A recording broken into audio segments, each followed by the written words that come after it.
Assalamualaikum warahmatullahi wabarakatuh. Izin memperkenalkan diri, nama Arlen Taryani Dwi Putri dari kelas manajemen 22A dengan NPM 224111041. Di video ini saya akan mempresentasikan tentang analisis rasio keuangan. Yang pertama, pengertian analisis rasio. Apa sih itu analisis rasio? Analisis rasio adalah analisis yang menunjukkan hubungan matematik dan sekaligus perbandingan antara elemen laporan keuangan pada suatu periode tertentu. Analisis rasio bermanfaat untuk 1. Mengukur kondisi dan prestasi keuangan perusahaan pada saat ini dan di masa lalu sebagai dasar untuk memprediksi kemampuan keuangan perusahaan di masa yang akan datang. Yang kedua, menilai efektivitas kebijakan atau keputusan yang telah diambil oleh manajemen perusahaan dalam menjalankan operasinya. Yang ketiga, menyusun laporan keuangan pro forma. Selanjutnya ada jenis rasio. Apa saja sih jenis-jenis rasio? Yang pertama ada rasio likuiditas atau short term liquidity ratio. Yang kedua ada rasio solvabilitas atau long term debt paying ability ratio. Yang ketiga, rasio profitabilitas atau profitability ratio. Untuk rasio profitabilitas dibagi menjadi 3, yaitu rasio pemanfaatan aktiva, yang kedua rasio kinerja operasi, yang ketiga rasio kembalian investasi, dan yang keempat ada rasio pasar atau market ratio. Nah, apa sih rasio likuiditas itu? Rasio likuiditas atau short term liquidity ratio merupakan rasio bermanfaat untuk mengukur kemampuan perusahaan dalam memenuhi semua kewajiban finansial jangka pendek. Yang kedua, kemampuan perusahaan dalam memilih kewajiban finansial jangka pendek dipengaruhi oleh 2 macam, yaitu jenis aktiva lancar yang tersedia untuk membayar kewajiban lancar dan jumlah kewajiban lancar yang harus dibayar. Yang ketiga, ketersediaan aktiva lancar untuk membayar kewajiban lancar dipengaruhi oleh tingkat likuiditas atau kemudahan, kecepatan, dan kepastian untuk diubah menjadi kas dari setiap jenis aktiva lancar. Rasio solvabilitas atau long term debt paying ability 1. Merupakan rasio yang bermanfaat untuk mengukur kemampuan perusahaan dalam mempengaruhi semua kewajiban finansial jangka panjang. Yang kedua, kemampuan perusahaan dalam memenuhi kewajiban finansial jangka dipengaruhi oleh stabilitas finansial dan kelangsungan hidup perusahaan.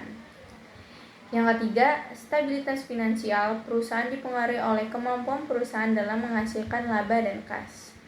Yang keempat, kelangsungan hidup perusahaan dipengaruhi oleh struktur modal perusahaan. Dan yang terakhir, struktur modal perusahaan adalah perimbangan antara jumlah modal yang diterima dari sumber luar perusahaan atau modal asing atau utang dan jumlah modal yang diterima dari sumber di dalam perusahaan. Untuk rasio solvabilitas mempunyai kaitan yang sangat erat dengan rasio likuiditas. Artinya, apabila likuiditas perusahaan baik, maka solvabilitas perusahaan biasanya juga akan baik. Rasio profitabilitas dengan kinerja dari awal pemberian dana, naik ke dana, naik ke aktiva, naik ke penjualan, dan ke laba, dan akan balik lagi ke pemberian dana. Dan untuk laba dan penjualan merupakan rasio kinerja operasi. Untuk penjualan dan aktiva merupakan rasio pemanfaatan aktiva, dan laba penjualan aktiva dana dan pemberian dana merupakan rasio kembalian investasi. Selanjutnya ada rasio profitabilitas. Apa sih itu rasio profitabilitas? Rasio profitabilitas merupakan rasio yang bermanfaat untuk mengukur kemampuan perusahaan dalam menghasilkan laba. Yang kedua, kemampuan perusahaan dalam menghasilkan laba dipengaruhi oleh kemampuan perusahaan dalam memanfaatkan aktiva yang dimiliki, beroperasi secara efisien, dan memberikan kembalian atau return kepada investor. Yang ketiga, rasio profitabilitas dipecah menjadi 3 kelompok, yaitu rasio pemanfaatan aktiva, rasio kinerja operasi, dan rasio kembalian investasi. Yaitu ini merupakan penjelasan dari rasio pemanfaatan aktiva. Rasio pemanfaatan aktiva merupakan rasio yang bermanfaat untuk mengukur kemampuan perusahaan dalam memanfaatkan aktiva yang dimiliki untuk menghasilkan laba melalui kegiatan operasi, seperti penjualan untuk perusahaan dagang. Yang kedua merupakan rasio yang bermanfaat untuk mengukur efektivitas kegiatan operasi perusahaan. Dan yang terakhir, efektivitas pemanfaatan aktiva dalam kegiatan operasi perusahaan ditentukan oleh jumlah penjualan yang dihasilkan melalui kegiatan operasi dan jumlah aktiva yang digunakan untuk mendukung kegiatan operasi yang bersangkutan. Selanjutnya ada rasio kinerja operasi. Apa sih itu rasio kinerja operasi? Rasio kinerja operasi merupakan rasio yang bermanfaat untuk mengukur kemampuan perusahaan dalam memperoleh laba melalui pelakuan kegiatan operasi. Merupakan rasio yang bermanfaat untuk mengukur efisiensi kegiatan operasi perusahaan. Dan terakhir, efisien kegiatan operasi perusahaan pada dasarnya ditentukan oleh jumlah biaya yang dikeluarkan dalam kegiatan operasi dan jumlah penjualan yang dihasilkan melalui kegiatan operasi. Pada akhirnya, efisiensi operasi juga dapat diukur dari perbandingan antara jumlah laba yang dihasilkan melalui kegiatan operasi dan jumlah penjualan yang dihasilkan melalui kegiatan operasi yang bersangkutan. Rasio kembalian investasi merupakan rasio yang bermanfaat untuk mengukur kemampuan perusahaan dalam memberikan kembalian atau return atau imbalan kepada para pembeli dana, yaitu investor dan kreditor. Imbalan yang diberikan kepada investor berupa dividen dan imbalan yang diberikan kepada kreditur berupa bunga, yang keduanya berkaitan erat dengan laba. Yang terakhir, kemampuan perusahaan dalam memberikan kembalian kepada para pembeli dana dipengaruhi oleh besar kecilnya laba yang berhasil diperoleh perusahaan dan jumlah dana yang ditanamkan oleh pemberi dana. Rasio investor atau pasar. Rasio investor atau pasar merupakan rasio yang bermanfaat untuk mengukur kemampuan perusahaan dalam memberikan kembalian atau return atau imbalan kepada para pembeli dana, khususnya investor yang ada di pasar modal. Kedua, merupakan rasio yang bermanfaat bagi para investor untuk menilai kinerja sekuritas saham di pasar modal. Terakhir, tujuan analisis sekuritas saham di pasar modal adalah untuk menentukan sekuritas saham dan produk-produk derivasinya yang secara teoritis menguntungkan. Keuntungan investasi saham yang diharapkan oleh para investor di pasar modal pada dasarnya terdiri atas dua macam, yaitu perubahan harga sekuritas saham yang bersangkutan atau capital gain dan dividen. Biasanya dividen merupakan keuntungan investasi yang bersifat jangka panjang dan capital gain merupakan keuntungan investasi yang bersifat jangka pendek. Jenis rasio investor meliputi earning per share, price earning, dividend payout, dividend yield of retained earning, book value, price to book value, rating, cash flow per share, and operating cash flow to cash dividend.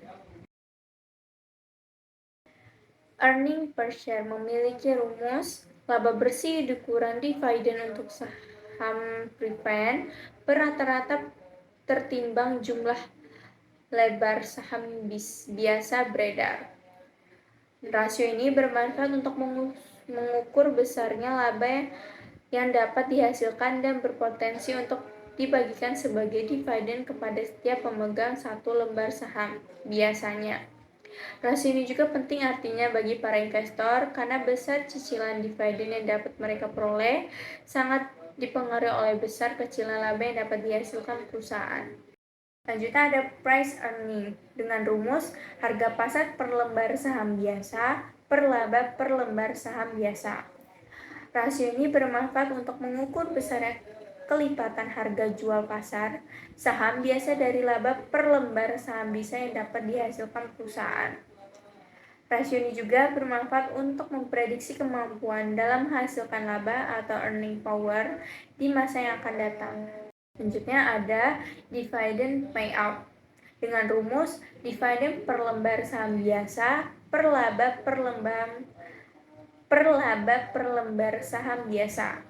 Rasio ini bermanfaat untuk mengukur besarnya bagian dari laba bersih yang dibagikan sebagai dividen kepada setiap pemegang satu lembar saham biasa. Selanjutnya, rasio ini juga sangat penting artinya bagi investor jangka panjang yang lebih berorientasi pada keuntungan investasi yang berupa dividen. Selanjutnya ada percent of earning retain dengan rumus laba bersih dikurang semua dividen per laba bersih. Rasio ini bermanfaat untuk mengukur bagian laba yang tidak dibagikan sebagai dividen kepada pemegang saham melainkan ditahan di dalam perusahaan untuk kepentingan pertumbuhan perusahaan. Dan juga rasio ini sangat penting artinya bagi investor jangka pendek yang lebih berorientasi pada keuntungan investasi yang berupa capital gain. Selanjutnya ada dividend yield dengan rumus dividen per lembar untuk saham biasa per harga pasar per lembar saham biasa. Rasio ini bermanfaat untuk mengukur besarnya tingkat kembalian yang dapat dihasilkan dari setiap penanaman modal pada satu lembar saham apabila investasi itu dilakukan pada saat ini. Dan dengan kata lain, rasio ini bermanfaat untuk mengukur besarnya opportunity cost yang mungkin terjadi pada investasi saham. Selanjutnya ada book value dengan rumus total modal sendiri untuk saham biasa per rata-rata tertimbang jumlah lebar saham biasa beredar. Rasio ini bermanfaat untuk mengukur seberapa besar nilai buku dari setiap lembar saham biasa yang beredar. Dan apabila dibandingkan dengan harga pasar per lembar saham, rasio ini bermanfaat untuk menilai apakah harga pasar saham tersebut wajar atau tidak wajar, atau terlalu tinggi atau terlalu rendah. Selanjutnya ada price to book value dengan rumus harga pasar per lembar saham biasa dibagi nilai buku per lembar saham biasa. Kelemahan berdasar dari rasio book value per share adalah lebih mencerminkan nilai historis daripada nilai sekarang. Untuk mengatasi hal itu, maka nilai buku per lembar saham perlu untuk dibandingkan dengan harga pasar per lembar saham melalui rasio price to book value per share. Sekian presentasi dari saya, maaf jika ada salah kata.